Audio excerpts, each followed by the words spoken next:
So imagine it's the 1950s and you're a kid and you're eating your bowl of cereal on a Sunday morning watching cartoons, and for some reason, you know, during this crucial development stage of your life, part of this experience that you're going to remember probably forever was getting blasted with public service announcements on how to deal with the concept of a nuclear bomb going off near you. Now, this is the type of thing a lot of people know was like a thing, like vaguely, that, you know, like how we would have like tornado drills that even as a kid I thought was stupid. Like you're in the hall and you duck and cover, and you cover your neck and you put your head between your legs, and in my opinion, that should just be to kiss your ass goodbye, because if a fucking hurricane comes through your school, you're gonna be dead. You're gonna die. But back in the day, it wasn't hurricanes or tornado drills.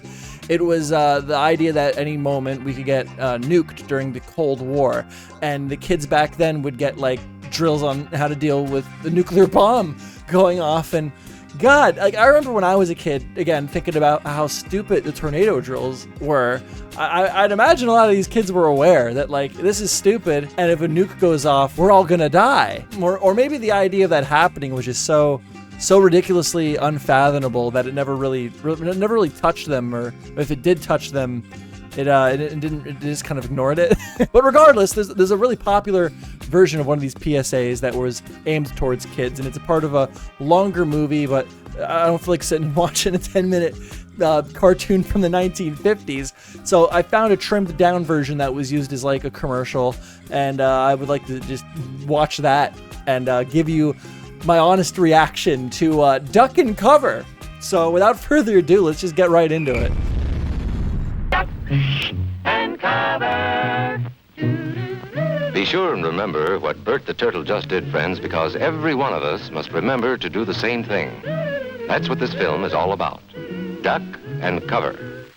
They got the whole thing. They got like the doo-doo, like it's all aimed at kids. It's just bizarre to me, like that they came up with like a whole mascot and like this whole idea around like teaching kids how to deal with a nuclear fallout. But was it really worth traumatizing a generation of children when the adults that were behind this obviously knew that, like, hey, these kids will be they'll be gone. They'll be gone. But you know what? Let's just scare the fucking shit out of them anyway. Like, oh God, that's the part of it that just I don't understand. Paul and Patty know this. No matter where they go or what they do, they always try to remember what to do if the atom bomb explodes right then. It's a bomb. Duck and cover. Almost freaking killed that girl. Freaking slammed that girl against the wall. Like, the... like, I don't know, like, there's really not much commentary to have here. It's just kind of silly, right? But this was real. This needed to happen. This needed to happen. Sundays, holidays, vacation time, we must be ready every day, all the time, to do the right thing if the atomic bomb explodes. Duck and cover. That's the first thing to do. Duck and cover. Obviously, they're trying to like teach the urgency. Like, oh man, you gotta be quick. You gotta be. If you see the light, you gotta be fast. And like the idea that like laying on the ground and being underneath a blanket, or what was the dad, the father here? Like, what does he do? He grabs a newspaper, threw his newspapers over his head. Like, I'm good, dude. Hold on here. Hold on. Are you guys ready? So you know how the Teslas are nuclear fallout safe or some shit like that, dude? That's a waste of watch. I'm now completely protected from nuclear blasts of any variety. It's just like that whole TV show Fallout, the Fallout show, the show that I've been watching too much of. That couldn't have happened. You could just take your shirt, just pull it over your head. You're fine. You got the newspapers over your head. You're fine. You're good. Towels, the picnic blanket over. You're good. You're fine. And then if all you need to do. It's just so dumb. It's so ridiculously stupid, and that's why I want to share this with the world, because in like one video, it's like duck and cover. Duck and covering's important, and like in other videos, it's showing you like, oh, get underneath your desk at school. If a newspaper is gonna protect Papa Joe here, what the fuck this guy's name is, then like with that logic, I should just I'm good in the schmo cave. I'm good in the schmo cave. Like, it to me, it just shows that these people were like, was it propaganda to like get the kids scared so their parents would want to do something about what was going on back then? The Cuban Missile Crisis or whatever the hell was going on?